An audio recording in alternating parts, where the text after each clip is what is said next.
Hi, everyone. Christine Harrington here, the Savvy Sales Lady, and I am with Wes, the producer and marketing extraordinaire. And Wes, before we bring on our guest, who is a good friend of both of ours, I wanted to give everyone an update. I will be doing a live this afternoon, updating everybody on the Etsy saga that's been going on in my life. It is extraordinary what has occurred.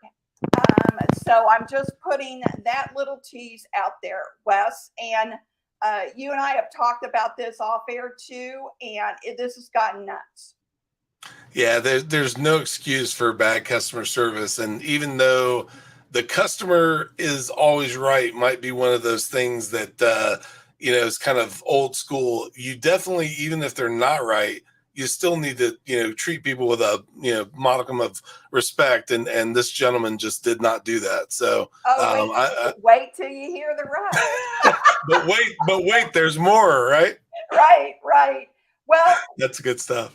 We are bringing on Randy Chaffee, who does know how to treat customers with respect and who does know about customer service. And you're going to meet Randy again right after this. The peak performance mindset. Look at all. Getting ready to present at getting ready to start the peak performance.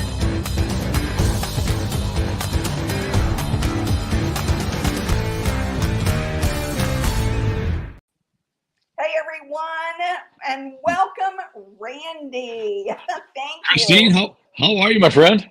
I am groovy as always. And groovy. Well, that goes back a ways. Well, you know me, I'm old school, so. Well, I could tend to be that way too. So that's yeah. We used groovy back when I used to slip my jeans up and have my mom put terry cloth towels in the side to make them really big. I love that. Don't laugh. Do you tell me you didn't do that? No, I never did. I'm very disappointed. I burned all the pictures, or I'd show them to you because it was not pretty. I knew from following you, Randy, over the years that you and I were around the same era and age because of the music you would post on Facebook that you were listening to. It was all the music I grew up with. So, yes. And Randy, I just want the audience to get a brief idea of who you are. And could you kind of go through your career path? Because I think you're still on the road. And I was much like you in my career prior to starting my business. But you fly, I drove. I had to drive a 5-state area. So can you kind of give the audience an idea of how you grew up? Well, I haven't grown up, but since I've got older, and I heard rumor if Facebook said when you turn 60 and you haven't grown up, you don't have to. So, and Facebook is always right. But no, I grew up on a farm, small town, mid Michigan, and learned sales and relationship building from my dad. And he sold Pioneer brand seed corn. Then he got into the building materials business. And as I got older, I started selling for him. And I learned from an early age about building trust and then relationships, listening more, talking less, which is hard for me at times. But as I progressed through that, I spent a little bit of time. Well, let me back up. That was kind of 8, 10, 12 county area, whatever, and did, out and back during the day. And then I got into the world of big boy sales where I was traveling multiple states. And did that by car like you did for a lot of years until I took on more states. And now I cover about 15 states total. Wow. And I live a good part of the year in the South because I want to. But my territory is 99% in the North. So I'm on a lot of planes, rental cars. It's funny. This morning I flew into Louisville, Kentucky for the National Frame Builders Association show that where I'm involved with both as a board member, but also as exhibiting with 4 of my manufacturers. And I got in and I'm wondering as I'm walking through the airport, where do I go catch the Uber? Until I remembered, you're not catching an Uber, dummy. You got a rental car because you have to drive someplace on Friday for a customer event. So, yeah, I catch myself coming and going at times. But so, I spent my life on the road and made a real transition about 3 years ago when we went into the pandemic, the lockdown, the whatever names we want to call it. To a more hybrid approach. But at heart, I've always been a road warrior. At heart, I'm always a bro hug and kissing babies and pizza pie lunch and brewski and and burgers in the evening with customers kind of guy. So Well, there was a discussion, a big discussion on LinkedIn about exactly about what you do. Not your name wasn't brought up, Randy, but I hope not. That scare me. there was a big discussion about what is best now in this decade, or I should say, in this year and age of post pandemic. What is the best way to meet with clients? Is it face to face? Is it Zoom? Is it email? I'm curious as to what you're going to say about that. That is an easy answer for me because it's both. I'm a believer in building trust and then relationships, and I believe you do that in person the best. Okay, but with that said, one thing I learned during this last couple of years, 3 years, is when I couldn't be there, I learned other ways to do it, virtual. Doing things like we're doing here, doing Zoom calls, doing text and email videos, those kind of things. So when we got back to where we could travel again, that's my wheelhouse, right? That's where I want to be.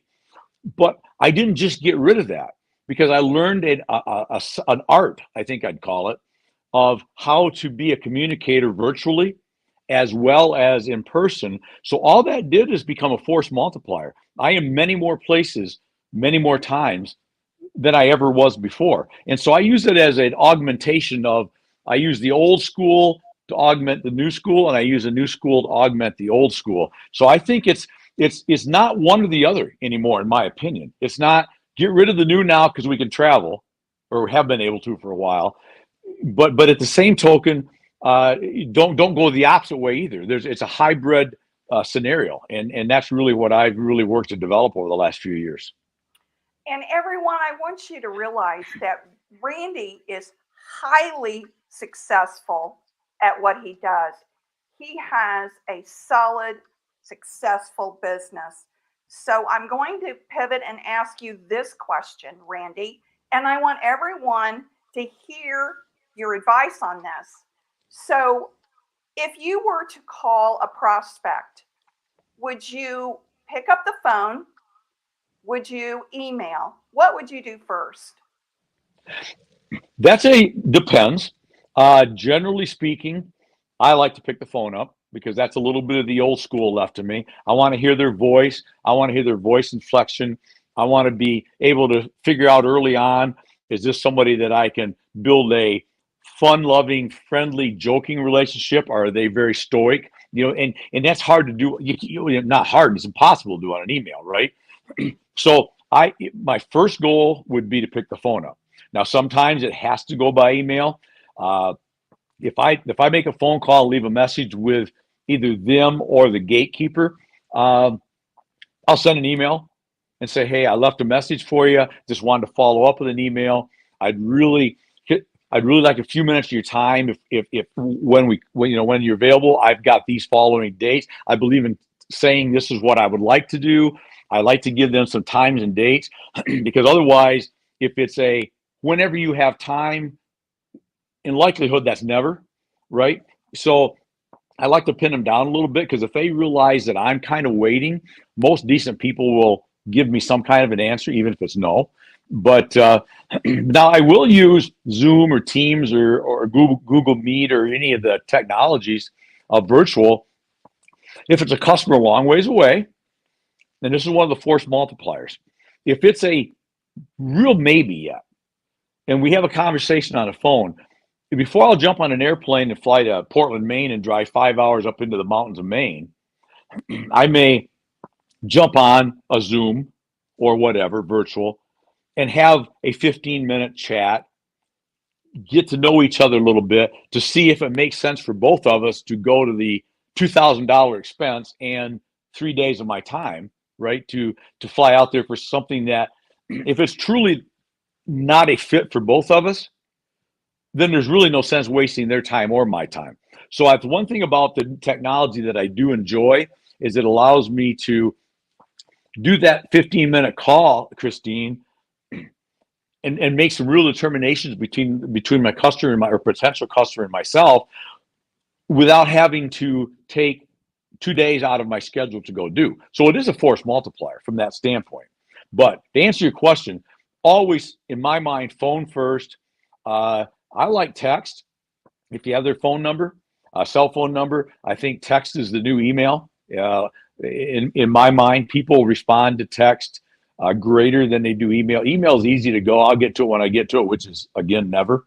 Text, I think there's a feeling that I should respond to this somehow. So that's what I do. Okay, so you do exactly what I do. And I get a lot of pushback about this, Randy, believe it or not, because people just want to sit behind their keyboards and bang out emails and prospect that way. And you are absolutely right that you can't gauge, they can't gauge you, you can't gauge them on their personalities, their how they would conduct business with you. And then you said something that is a real pet peeve of mine, and that you said you leave a voice message and then you follow up with an email. I love that. I do that. I teach that. I 100%.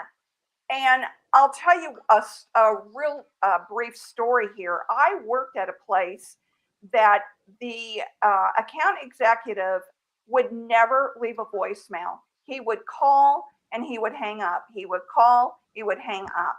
And it almost appeared to the prospect that it was like phone stalking, because he would never leave a voice message.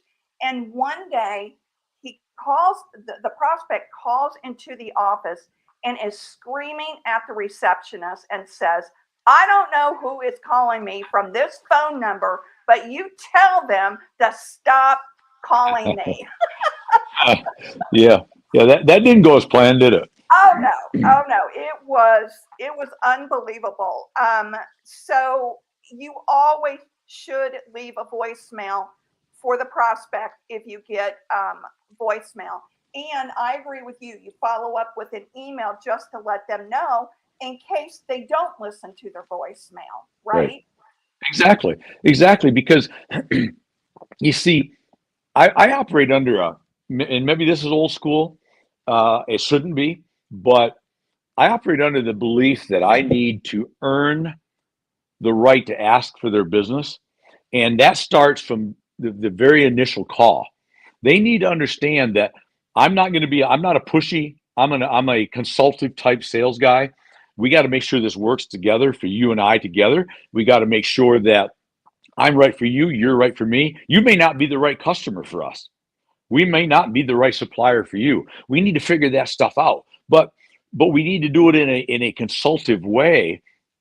But if I don't if I don't follow those protocols and let them know that I am also serious and I would love to do business with you, if there's an opportunity to do business, then I'm not starting out earning the right to ask for your business. And that's one of the big mistakes I think a lot of young sales guys make, is they ask for the business before they've earned the right to ask for the business. Too And if you soon. do that, you are done. Maybe not forever, but you got a lot of making up to do, right? You've set yourself back a long ways. Right. Instead of prospecting to set an appointment to do a discovery call, they try to sell on the first time they get somebody. And that is a huge mistake. I think I read this title. Like you, I read constantly. and it was something like, why are you, how was it? Are you confusing prospecting with selling? Right. And it's like, exactly, that's exactly what some of the rookie salespeople will do. They're just so excited they get somebody on the phone, they start selling instead of setting the appointment to do the Exactly. discovery call. Because What is the other thing that you said, which is important too, Randy, is, and this is a common mistake with rookie salespeople too. They think if they're breathing, they're a viable prospect. right, right, right. Exactly. And what you know what they're doing is they're allowing themselves to get strung along on maybe.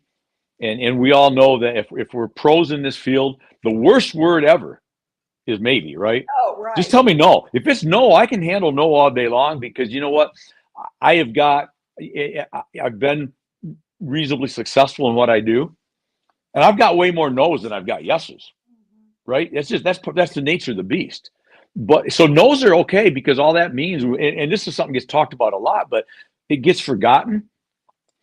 I'd rather you tell me in the first call, I absolutely hate your hair, your glasses suck, and I don't like your name, and I'm never going to buy from you ever in history, don't matter what. Perfect. Absolutely fine. Because now I don't have to waste my time with this, right?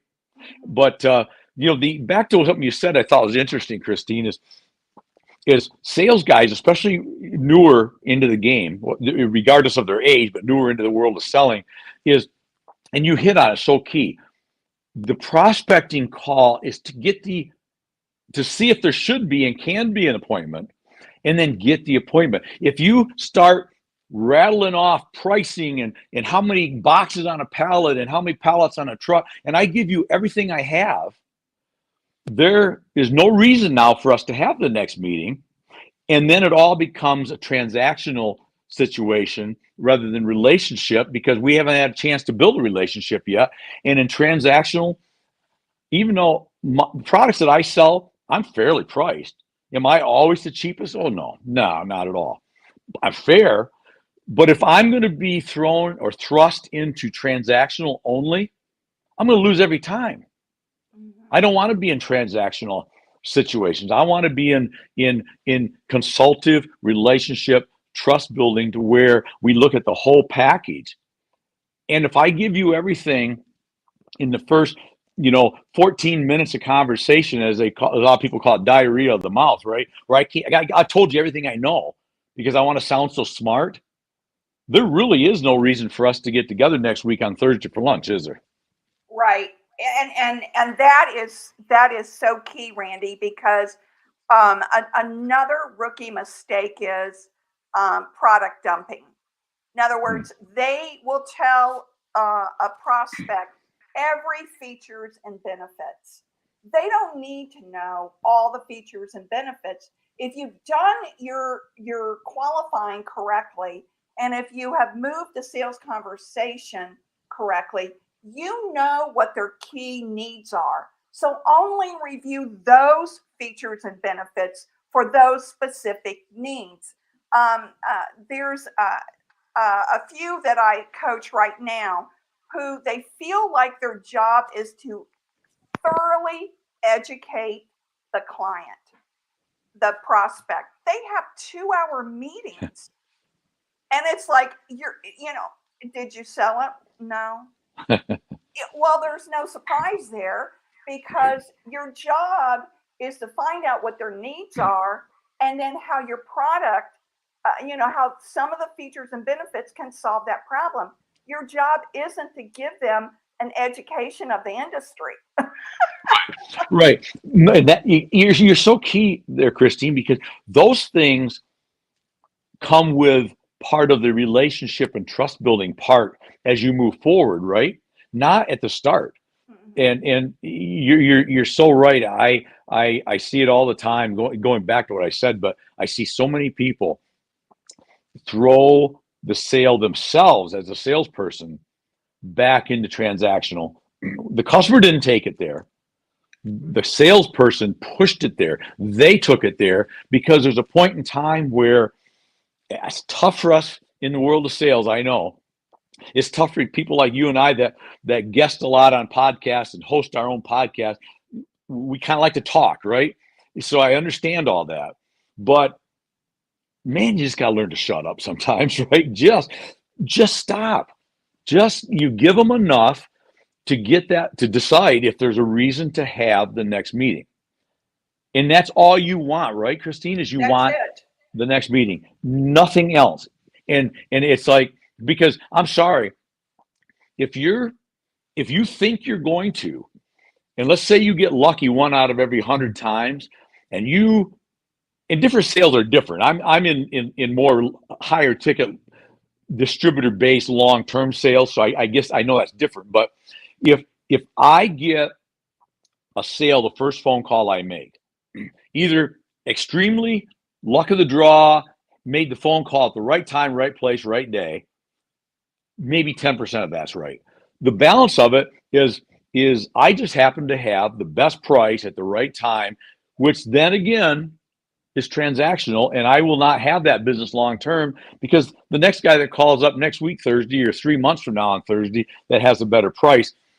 And once I've established that I'm the price guy, which is the only reason you just bought from me today, I'm always going to be the price guy. And I don't want to be the price guy. And that's the problem you take when you do that. That's exactly right, Randy. We've only got, well, we're out of time, but I want to ask you one last question.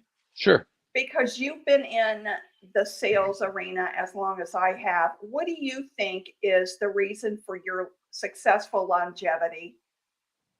Oh, it's real simple. It's a tagline I use all the time, and I truly mean it. I love what I do, and I do what I love. I get up every day, and you post stuff like this all the time. It's one of the things that I enjoy about what you do, Christine, and because we see things the same way. I don't work. I got up at 3:30 this morning, and I'm sitting in a hotel room in Louisville. The second we get off, I'm heading on probably 8 hours yet today, right, of stuff. And I'm loving every minute of it. And I get to go to bed at 2 o'clock this morning and get up at 6 in the morning and go do it again tomorrow, because that's one of the things I talk about and that people need to come get their head wrapped around is, do you get to or do you got to? And I know that's not good English, but do you get to or get to got to? And I get to do what I love to do every single day. And if you really love what you do and do what you love, and I know our mutual good buddy, pal, friend, your producer and director, my producer and director of my podcast, Wes Wyatt, talks about that all the time. Man, you got to be in something you love. If you don't, you better fix it. And so that's the key to my longevity, I think, is that. And I truly believe, parting words on this, unless you ask something else, I got till 2 o'clock. So parting words is that I truly believe that if a customer gives me an opportunity to have their business, they are blessing me, not the other way around. I think I bring them some blessings with some of the product knowledge and the products and the expertise that I have, but I feel like I need to treat them with the respect and communicate with them, manage the expectations so that they're not disappointed. And if you do that and you build the relationships, I talked to somebody the other day on a podcast. We talked about trust versus relationships, right? You got to build the trust. Then the relationship will come, because you take it with dating or anything else. If you're dating and you don't start with trust, pretty hard to get to the relationship part, right? And it's the same way, I think, in sales. If you want long term, if you want to be married to your customer as opposed to just a 1, 2, or 3 time fling, then you better build the trust, and then the relationship will come. So that's been the I guess the one secret is another thing I say, and I believe again, and I live it, I love it, I own it, and it's me. There's no Randy the sales guy and Randy the husband and Randy the grandpa and great grandpa and dad. Is you get me all the time. I am what I am, as Popeye used to say. I remember Popeye. Man, and I think what I really appreciate about you, Randy, is you are the same. You are the same no matter what.